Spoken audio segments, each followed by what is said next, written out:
Before we get started, if you haven't subscribed yet, please click subscribe and hit the like button. It tells me these episodes are actually landing someplace. All right, I didn't want to do this episode, not because I don't know what it's about, because I know exactly what it's about, and that's the problem. This is the part nobody likes, because this is the part where everyone looks normal on the outside and absolutely unhinged on the inside. I remember as a child, and no, not some big dramatic childhood trauma moment. This isn't that. This is the boring stuff. The stuff that doesn't make it into documentaries because it doesn't look abusive enough. It was a normal day, a nothing day. The kind of day where if you tried to tell someone about it later, they'd interrupt you halfway through because it sounds too ordinary to matter. I'm standing in the hallway. Adults are talking. Not yelling, not fighting, just irritated. You know the tone. Everyone knows the tone. That low, controlled irritation where nobody wants to admit they're annoyed, but they absolutely are. I need something. I don't remember what it was, and that's important. Because it wasn't a big ask, it wasn't emotional, it wasn't deep, it was probably stupid. And I don't say it, not because anyone told me not to, because I already knew better. I could feel it. The room already had enough going on. Me opening my mouth would have added weight, and I learned early that adding weight was frowned upon. So I turned around and went back to my room. Nothing happened. And that's how this starts. Not with punishment, not with correction, with relief. Release that nothing escalated. Relief that nobody sighed. Relief that nobody snapped. Relief that the house stayed intact for one more hour.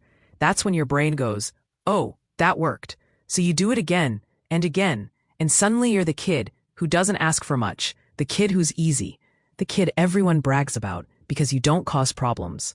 Nobody ever says, thank you for managing the emotional temperature of this house. But that's exactly what you're doing. And here's the thing. It doesn't feel like disappearing. It feels like being smart. It feels like reading the room correctly. It feels like being socially competent. So don't tell me later, why didn't you just say something? Because I was saying something. I was saying, I can tell when you can't handle more.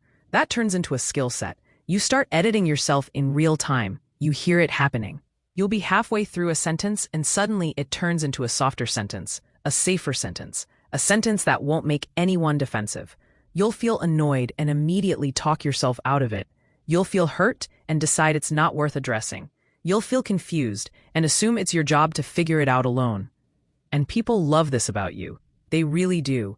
They'll say things like, you're so understanding, which is code for, you make this easy for me. They'll say, you're low maintenance, like that's a personality trait and not a coping strategy. And you'll smile, because of course you will. Because smiling keeps things smooth.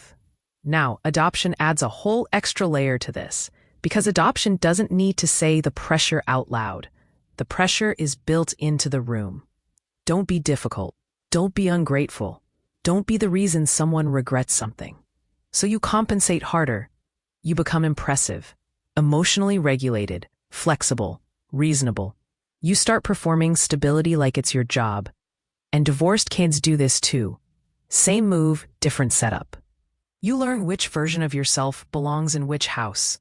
You learn what not to say to which parent. You learn how to keep adults from unraveling by becoming adjustable. Everybody calls it maturity. It's not maturity.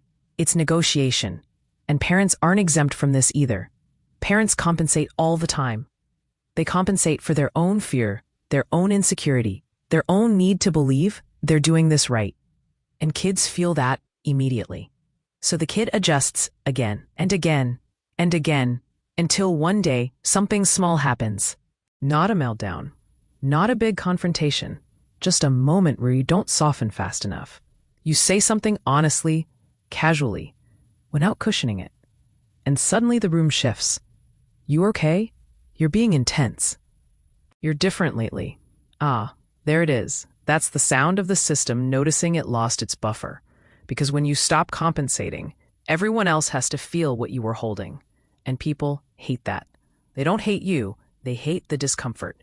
So they try to put you back where you were, make it lighter, make it nicer, make it easier. And the wild part is, your body wants to comply. Not because you're weak, because this worked for a very long time. That's the psychological warfare of it. Not violence, not cruelty, convenience. If fear was the beginning, this is how it stays alive.